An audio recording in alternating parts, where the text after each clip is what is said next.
It's been nearly 2 years since two reporters for the New York Times broke open one of the most consequential stories of our time about sexual harassment claims against Harvey Weinstein, whose trial on rape and sexual assault charges will begin in January, by the way. Now, that story galvanized the Me Too movement, reaching dozens of men in the highest echelons of power. And now the two Pulitzer Prize-winning New York Times reporters, Megan Twohey and Jodi Kantor, are telling the story behind their reporting and the massive cultural change they kicked off in a new book released this week titled She Said.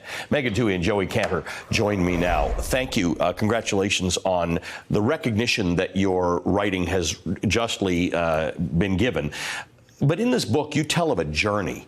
This is not just reporting a story. This has intrigue and mystery and threats and confidential sources. 2 years ahead of this, two years from when this first started, what has changed in your mind? What is different today? Well, there's no question that this story helped break the silence that had basically governed Hollywood and so many other industries in which women were scared to speak out and go on the record about their allegations of sexual harassment and sexual assault. But we realized that our Weinstein story, our first Weinstein story, was really just the beginning. We had been able in that first story to connect some of the dots of his alleged predation going back over the years and how it was covered up. But since then, we've been able to piece together so many other additional pieces of the puzzle, the machinery that was in place to silence women and try to stop our investigation, and also the way that individuals and institutions can become complicit in abuse. And that's something that really goes beyond the Weinstein story to all these, to this issue as it plays out across the country. Let me ask you, Jodi, when people say that because of Me Too, women can make uncorroborated claims against men and they're taken seriously, your reporting shows otherwise, that's not how this all went down. Well, that's certainly not how we operate. One of the things we explained in the book is that every one of these allegations we talked about has to be vetted, it has to be corroborated. We were writing under legal threat. But I think you're also talking about something more general now, which is a fear that Me Too has somehow gone too far. What Megan and I have seen in our reporting is that there are three questions about Me Too that are very unresolved. Number one, what kind of behaviors are under scrutiny? Is this just about serious claims of assault, or is it also about bad dates? Is it about bad jokes? Is it about bra snapping in school hallways? Number two, how do we evaluate these claims? What are the tools we use? What's the process we use for figuring out the truth? Number three, what does punishment and accountability look like? And in these very controversial cases, what you often see is that all three of those questions are torturously mixed up. Are they answerable? Do we know in each case, when you get a report of something that you need to pursue, do you know how to answer those questions? Well, so what we are able to walk readers through is the way that journalism works. And so,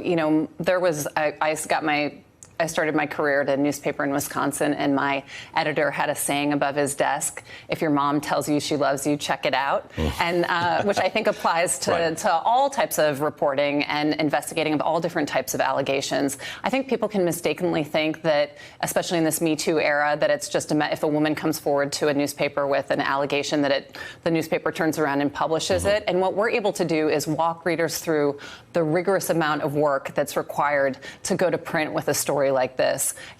We were able to basically amass a financial trail of payoffs that Weinstein had that he had used to pay off and silence women over the years. We were able to extract internal company records documenting complaints against him. This, in addition to the women going on the records with their stories and the corroboration that we used in those cases. And so what you're able to see is that, and also in the final stretch, that we go to Weinstein himself to give him adequate time to respond. Who then came to your offices right as this was about to go to press?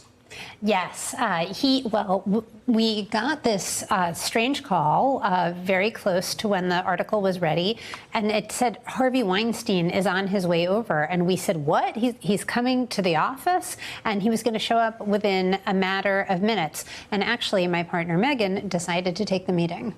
Yeah, he basically barged into the New York Times with a with many high-powered lawyers by his side, including Lisa Bloom, the famed feminist attorney, who is one of his staunchest defenders, as he tried to beat back this investigation. And he came in with folders that he had containing information and photographs that he thought he'd be able to use to smear the women who were preparing to go on the record for our story. This is remarkable. You mentioned that you were able to follow a financial trail. You had a source that was helping you with that. We did. One of the things, it's sort of a relief to finally be able to tell certain stories in this book and to take people into these events. And one of the things we can finally disclose is that there was a kind of deep throat figure in the Weinstein investigation, and his name is Erwin Ryder, and he was Harvey Weinstein's own accountant for his companies for about 30 years. So he was very much an insider. He still worked at the Weinstein Company when I started meeting with him late at night in the fall of 2017. And he provided crucial information about more recent allegations that helped us nail the story. What a remarkable story. Did you, when you started this, did you get how big this was? We certainly had no idea what the impact would be. At the New York Times, all we knew in 2017 is that we were committed to reporting on sexual harassment across a variety of industries, from the restaurant industry to Silicon Valley to Hollywood to auto plants. And our hope, obviously, was that they would help bring about change, but we couldn't be sure what was going to have what impact. It was the tip of the spear. Thank you for not only your remarkable reporting, but for this book that tells us about how it all went down. Megan Twohey, Jodi Kantor.